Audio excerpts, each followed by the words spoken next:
Jem, I'm just trying to lock down your coordinates. The navicomputer seems to be on the fritz again. I'll be with you shortly. Sit tight. Will? Will! Boring conversation anyway. Well, when trapped in this unknown region of space, why not turn to a digital version of this vast void? Subdivision Infinity DX is a fast-paced space shooter that'll have you blasting across multiple locations and various missions, all the while taking in the visually stunning graphics of space. I, on the other hand, am stuck in a less than impressive part of the galaxy. Will? Oh, can you read me? Come in. I've spent most of my life wanting to be in space, fighting the alien menace, and Subdivision offers that in spades. The game boasts a stripped-back control system, steering your ship with the analog stick, banking left and right with the directional keys, and blasting forward with a bit of extra boost. It's a simple control scheme that, once mastered, will have you up there with the best star pilots in the galaxy, especially when you're fighting the... Yeah, there will be a few baddies you come up against. Jem, I'm detecting some trionic wave signatures. Yep, someone's just popped up on my scanner too. And now combat is the biggest part of this game. Packed on your ship is a standard and secondary weapon, both of which can be swapped out by buying bigger and better ones back at your hangar. You'll be frantically blasting waves of enemies throughout each mission, with some far more challenging than others. Though the real challenge comes from the sheer lack of direction. I had no idea what to do with some of these guys. At least give me some kind of hint. Yeah, there wasn't exactly a manual for anything outside of flying.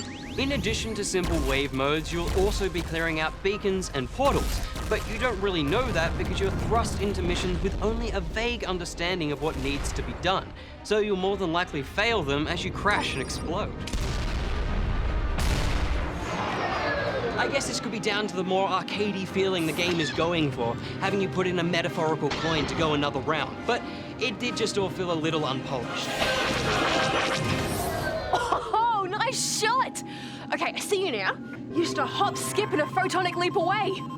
Now, I know this isn't the main point, but my goodness. I think I'd rather just sit here alone than follow the game's story. So, you're an ace pilot that's enlisted to find some missing scientists, which you do by shooting up ships. All the while making some horrendous one-liners to your stone-cold droid buddy, which do not land, especially just as text. Ugh, I love a good story and some great voice acting, so this was all kinds of hurt to experience. Yeah, I did try and read out the lines to make them sound a little cooler, but to no avail. You simply cannot make that generic face sound cool.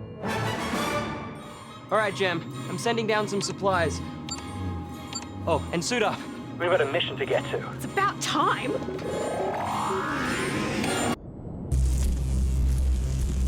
This is not what I had in mind. See, even my space puns are bad. Sorry, but the actual mining isn't any better.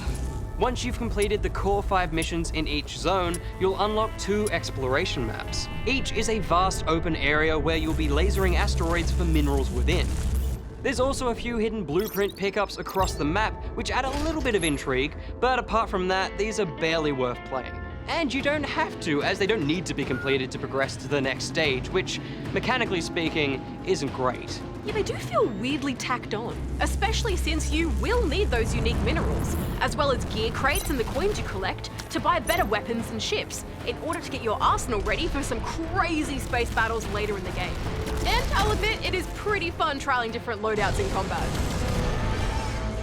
Oh, speaking of which, looks like we've got a few friends joining us, Will. This is where the fun begins. I've got a bad feeling about this, but Subdivision gave me all the good feelings. This game is stunning and runs fairly smooth on the Switch. The vastness of space, the sleek designs of the tech, and rather cinematic visuals had my heart racing.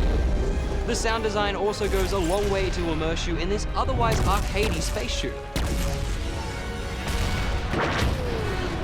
All right, Jem, I think we better wrap this thing up and go home.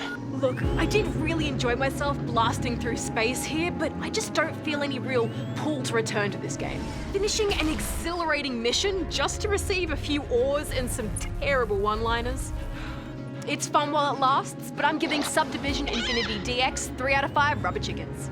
It is hard to deny how shallow this game is, but I've been longing for some simple space fun, and there's just enough challenge here to keep me interested, so I'm giving it 4 out of 5 rubber chickens. All right, where to next? No, I say we shoot past Xandar and head on through to Corellia. Sounds like a plan to me. Firing hyperdrive in 3, 2, 1.